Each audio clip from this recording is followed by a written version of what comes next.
So Sire sent me this guitar, and in the first bit of playing that I did for the demo, this string broke. I replaced the string, did a gig with it in the evening, the string broke again, so I wanted to kind of revisit this guitar, fix the problem, and talk more generally about whether or not Sire is still a good option in 2024.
This channel is supported by TrueFire. TrueFire is an online library of lessons from some of my favourite players. There's thousands of lessons on there. You can use the promo code JNC40 to get 40% off of any of their courses. So I think the answer for me is that I think I definitely was a little worried about what seems to be happening at Sire, where it is the Larry Carlton range now is very kind of general, and the range started off with quite a strong connection to Larry Carlton, right? Where we saw things that had like the Valley Arts type headstock, or guitars like the 335 styles that were apparently really based on his actual guitar with the same neck profile, which Gibson weren't even doing.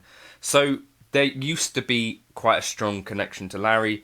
Now it's quite a general range, and I was kind of thinking, well, that's kind of interesting. So are they really signature guitars anymore, or more kind of guitars that Larry has just put his name to? You know, things like Jazz Masters, things like Super Strats, which hopefully I'll be checking out later on, and you know, all sorts of interesting looking guitars. Anyway, so the main thing for me was I wanted to check that actually the core of what they were doing was still respectable. So aside from that saddle breaking, this out of the box had a slightly higher action than maybe was optimal, and I've lowered it slightly. I think if you're going for a guitar that can get really low action, you're probably going to need to set up or pay someone to set up one of these, probably, is my feeling, because this is, at the moment, a pretty medium high-ish action, and there's probably a little bit of fret buzz in some places. So if you're wanting to get low, yeah, you're probably going to want to take it to a tech. And that might not be a bad idea in general. So I've been thinking about this and chatting with this with a couple of friends. The £500 guitars, the £500, £600 guitars now are really quite good. And to get a noticeable step up in quality, I don't know how high you'd have to go. So, for instance, a Fender Vintera neck, to me, would not feel anywhere near as comfortable as this. The Fender Avery series that they sent me was a very nice feeling guitar. Similar weight to this, and that was, what, like an £1,800 guitar, so more than three times the price.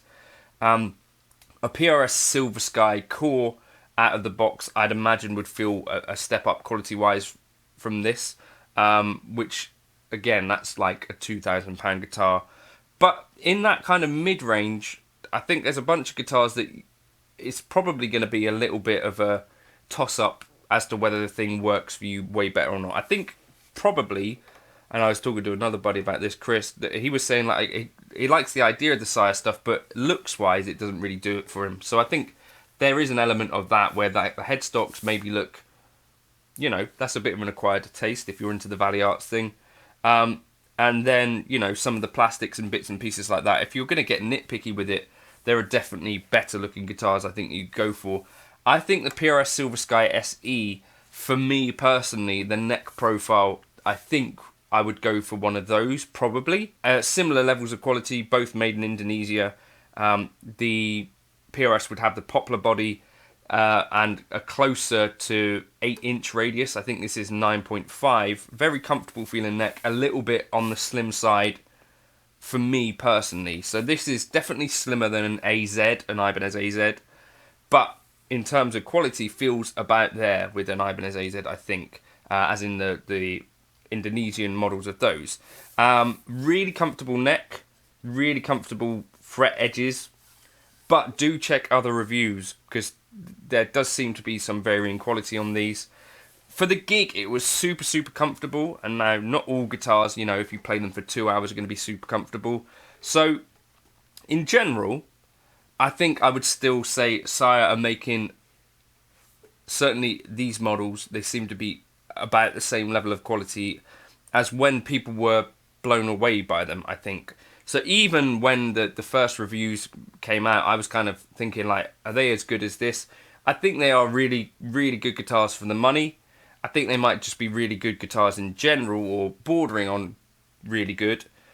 Certainly decent levels of quality. A good platform and a good place, you know, from that intermediate to, you know, could definitely work on stage. You know, I know a couple of people that are gigging these. Larry Carlton seems to be actually using them live as well. So decent quality stuff. May out of the box need some attention from a tech, but then lots of guitars do, and maybe that's something that we should be factoring into the cost of stuff. Like maybe, yeah, that's like an extra level of QC that you put into a guitar. But anyway, that burr seems to me to be fixed now. Okay, so I saw Stringjoy put up a video about using this stuff to get rid of bill burrs, and the email mitch@msn.com, still using MSN, which is nice to see. Middleton, Massachusetts. Anyway, so it's this abrasive kind of cord stuff, and so you sort of thread this through from the back, so it's kind of like a guitar string but with a bit of extra stuff on it, and I think we finesse the hole.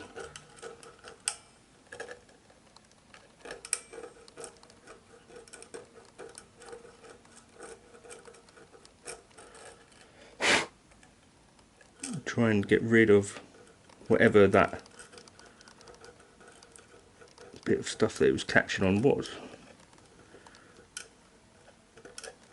So I guess it's an imperfection in the machining, essentially, right? Definitely something worth trying if you're finding yourself breaking strings in the same place every time.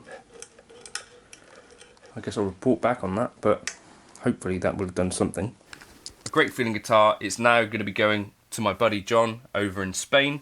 Thanks to Sire for sending it over. You know, I want to give the fairest representation I can of the stuff that gets sent my way. This doesn't have an issue of overly radiused fret edges. The frets look nicely polished, a little bit smoother feeling actually than some of the Sire guitars that I've had in the past. Yeah, it was breaking that string, it now no longer is. If you've got other options, I think FGN, definitely a high level quality guitars in a similar-ish price range. PRS Silver Sky SEs, I think, or yeah, because they're about £600 in the UK now, the older colours, might be worth a look if you can get past the John Mayer signature and the look of them. I think I'd put them, in my head, above the quality level of like a Mexican Fender, I think, but those are other options as well. And then below this you've got like the Harley Benton stuff. People seem to really enjoy those as well. There's a brand called Ert Guitars. I haven't tried one of those. And Jet Guitars, I think, are kind of getting near the Sire levels of quality as well. So Jet Guitars are another thing that maybe you might want to check out if you're looking for a guitar in around the 500 and under price range, like good quality stuff that is, you know, decent enough to get you to like a gig, probably. Jet Guitars as well, another good option. So I just wanted to share that again. Cheers for stopping by. Hope you're having a good time. And I do think, as much trepidation as I have about what Sire have kind of done to the range, I'm going to check out some more of those guitars. The core of what they're doing seems to still be decent. The guitar weighed £7 and 15 ounces, which is getting a little bit on the heavier side, but again, at this end of the market, and even higher, guitar weights seem to be creeping up, possibly because there's like a lack of wood, because I think during lockdown, like there was a surge in demand for guitars for some reason, and maybe that kind of burned through a bunch of wood stocks. It seems like now weights are tending to creep up a bit.